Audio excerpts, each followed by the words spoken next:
The front door slammed shut, a gunshot in the quiet house, and the echo lingered like a bruise. I stood frozen in the living room, my pulse hammering in my throat, as the words I'd just hurled at Sarah, "If you go, don't come back," clawed their way back into my chest. Her eyes had flickered with something, defiance, maybe hurt, before she grabbed her coat and left. The silence now was suffocating, thick with the scent of her lavender perfume still clinging to the air. I wanted to run after her, to scream that I didn't mean it, but my feet stayed rooted, heavy with the dread that had been building for weeks. It started with small things. A phone turned face down on the counter. A laugh that didn't quite reach her eyes when I asked about her day. The way she'd linger in the bathroom. The soft glow of her phone screen illuminating her face through the crack in the door. I told myself it was nothing, work stress maybe, or just the ebb and flow of 12 years together.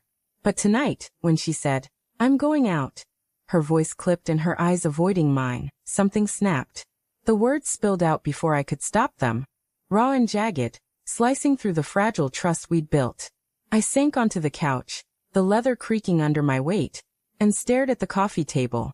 Her half-empty wine glass sat there, lipstick smudged on the rim like a taunt. My hands trembled as I reached for my phone. Thumb hovering over her name. Call her. Apologize. But what if she didn't answer? What if she was already with him? The thought slithered into my mind, unbidden, a venomous whisper I'd been ignoring for too long. I set the phone down, my breath shallow, and let the silence press in. The house felt alive with accusation. The ticking of the kitchen clock was too loud, each second a reminder of her absence. I wandered to the bedroom, hoping for distraction, but her side of the closet gaped open, a few hangers swaying slightly as if disturbed. A scarf, blue, her favorite color, lay crumpled on the floor. I picked it up, the silk cool against my fingers, and caught a faint trace of something unfamiliar.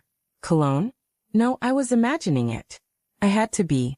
But my heart thudded harder, and I shoved the scarf back into the closet, slamming the door. I tried to rationalize it. Sarah was loyal. She'd always been loyal. The late nights at the office, the weekend team-building trips, she'd explained them all. She was up for a promotion, she said, working herself to the bone. I'd believed her because I wanted to, because the alternative was a knife to the gut. But now, standing in our too-quiet bedroom, I couldn't shake the image of her slipping out the door, her lips tight, her eyes guarded. Where was she going? Why wouldn't she tell me? I grabbed my keys. I couldn't stay here, drowning in questions. The night air was sharp as I stepped outside, the streetlights casting long shadows across the pavement. Our neighborhood was quiet, the kind of place where people waved from porches and pretended everything was perfect. I climbed into my car, the engine's hum a poor substitute for courage, and drove toward the bar she sometimes mentioned, the Rusty Anchor. It was a guess, a stab in the dark, but I needed something, anything to anchor me. The bar was crowded, the air thick with cigarette smoke and the low thrum of music. I scanned the room, my stomach twisting. She wasn't here.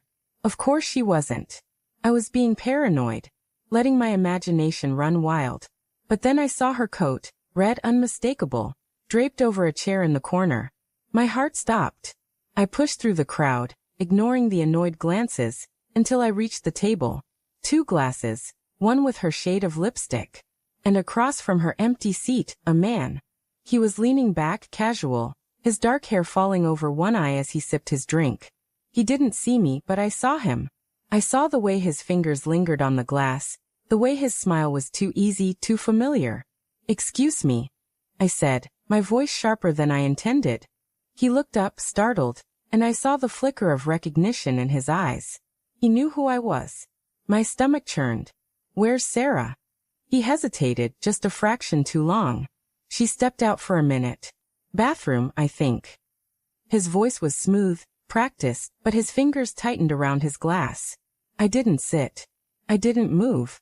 I just stood there, my pulse roaring in my ears, as the pieces clicked together. The late nights. The guarded smiles. The cologne on her scarf. I wanted to grab him, to demand answers, but my body felt heavy, like I was sinking into the floor. "Who are you?" I asked, though I already knew. Not his name, maybe, but what he was. "James," he said, offering a hand I didn't take. "I work with Sarah." You must be Mark. Work. The word was a lie, and we both knew it. I could see it in the way his eyes darted to the side, the way his smile faltered. I turned and walked toward the bathroom, my legs moving on autopilot. The hallway was dim, the walls stained with years of spilled drinks and regret. I pushed open the women's bathroom door, ignoring the startled gasp from a stranger washing her hands. Sarah? My voice cracked, desperate. No answer. I checked the stalls, empty. She wasn't here. She'd slipped away, like smoke, leaving me to choke on the truth. Back in the bar, James was gone. Her coat was still there, abandoned, a cruel reminder. I grabbed it, the fabric soft and heavy in my hands, and something fell out of the pocket. A hotel keycard, the kind with a cheap plastic sheen. Room 214, the Crestwood Inn. My vision blurred, the edges of the world sharpening into something cruel and inevitable. I don't remember driving to the hotel. The neon sign buzzed overhead as I parked, its red glow staining the pavement like blood. The lobby was empty, the clerk barely glancing up as I strode past. Room 214 was on the second floor, and each step up the stairs felt like wading through quicksand.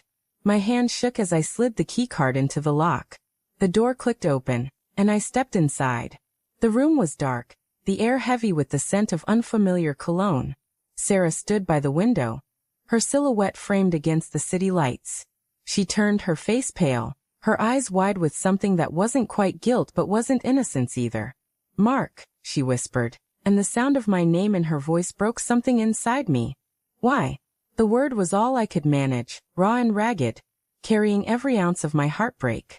She didn't answer right away. She crossed her arms, her shoulders hunching as if she could shield herself from the truth. I didn't mean for it to happen, she said finally, her voice small. It just did. It just did. The words were a slap, casual and cruel, as if our life together could be undone by accident. I wanted to scream, to shake her, to demand a better answer. But I saw it then, the suitcase in the corner half-packed. Her favorite sweater, folded neatly on top. She wasn't just betraying me. She was leaving. You were going to run, I said, my voice barely above a whisper. Without even telling me. Her eyes filled with tears, but she didn't deny it.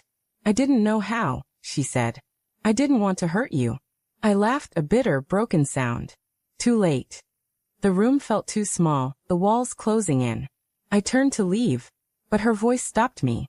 Mark, wait. I still love you. I froze, my hand on the door. Love. The word felt like a lie, but it carried the weight of 12 years, late-night talks, quiet mornings, promises we'd made in the dark. I wanted to believe her, to cling to the version of her I'd loved. But the keycard in my pocket, the cologne in the air, the suitcase by the bed, they were louder than her words. I walked out, the door clicking shut behind me. The hallway stretched endlessly, each step heavier than the last. I didn't know where I was going, only that I couldn't stay. Not in that room, not in that life. As I stepped into the night, the city lights blurred through tears I hadn't realized I was shedding. Sarah was gone, and so was the man I'd been.